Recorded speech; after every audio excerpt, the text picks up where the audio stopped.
السلام علیکم ورحمۃ اللہ وبرکاتہ۔ میرے دوستو، آج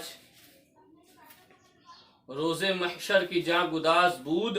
اول پرشش نماز بود کہ حشر کے میدان میں جو بندے سے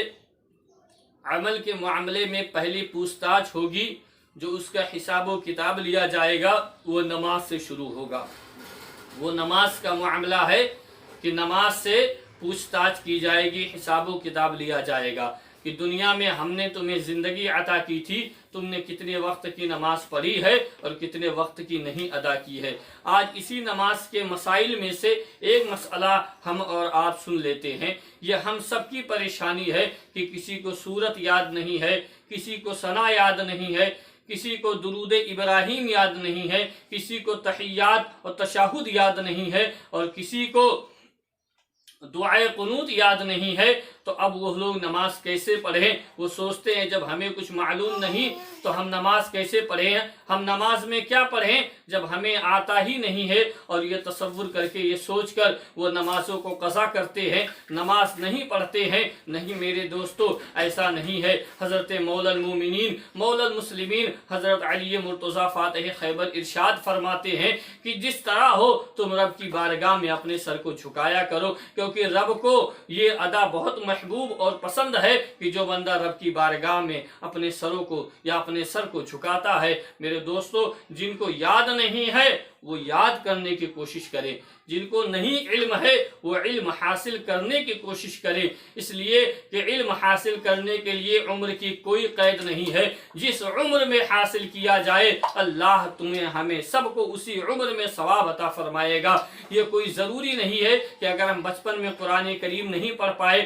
بچپن میں ہم دینی تعلیم حاصل نہیں کر پائے تو ہم اور آپ جوانی میں نہ کریں، بڑھاپے میں نہ کریں۔ نہیں، جس عمر میں ہو سکے علم دین حاصل کرو، اس لیے کہ علم دین حاصل کرنا ہر مسلمان مرد اور عورت پر فرض ہے کہ جس سے وہ اپنے دینی کام نکال سکے، اپنے دینی معاملات خود حل کر سکے، یعنی نماز و روزہ، حج و زکوٰۃ کے مسائل، ان کے معاملات خود جان سکے۔ لہٰذا ہم اور آپ یہ علم دین حاصل کرے، اس میں عمر کی کوئی قید نہیں ہے، شرم و عار نہیں ہے کہ ہم نے بچپن میں نہیں پڑھا، جوانی میں کیسے پڑھے۔ نہیں میرے دوستو، واقعہ ہے حضرت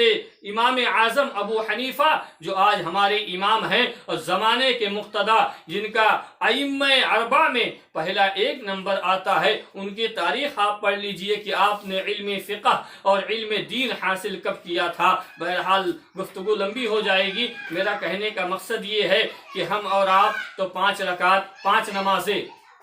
جو فرض ہیں، ان کی جو فرض نمازیں ہیں وہ جماعت کے ساتھ پڑھیں، امام کے پیچھے پڑھیں، اور رکوع سجدہ میں جو پڑھنا ہے وہ پڑھیں، تو وہ تو ہماری نماز ہو جائے گی۔ لیکن اب جن کو کچھ نہیں آتا، یعنی نہ ان کو سورت یاد ہے، نہ ثنا یاد ہے، نہ تشہد یاد ہے، نہ درود شریف یاد ہے، تو وہ باقی کی اپنی سنت، نوافل اور وتر کی نماز کیسے پڑھیں؟ اب یہ مسئلہ آتا ہے۔ تو میرے دوستو، اس کا طریقہ ہمارے علماء دین نے یہ بتایا، اور خاص کر محقق مسائل جدیدہ، سابق صدر المدرسین، پرنسپل جامعہ اشرفیہ مبارک پور کے حضرت مفتی نظام الدین صاحب قبلہ نے اس مسئلے کو حل فرمایا، اور فرمایا کہ جن کو کچھ نہیں آتا ہے، یعنی ان کو کوئی سورت بھی یاد نہیں ہے، تشہد بھی نہیں یاد ہے، درود بھی یاد نہیں، تو وہ ایسا کریں کہ جب نماز پڑھا کریں تو ان میں 3-4 جو لوگ ہوں،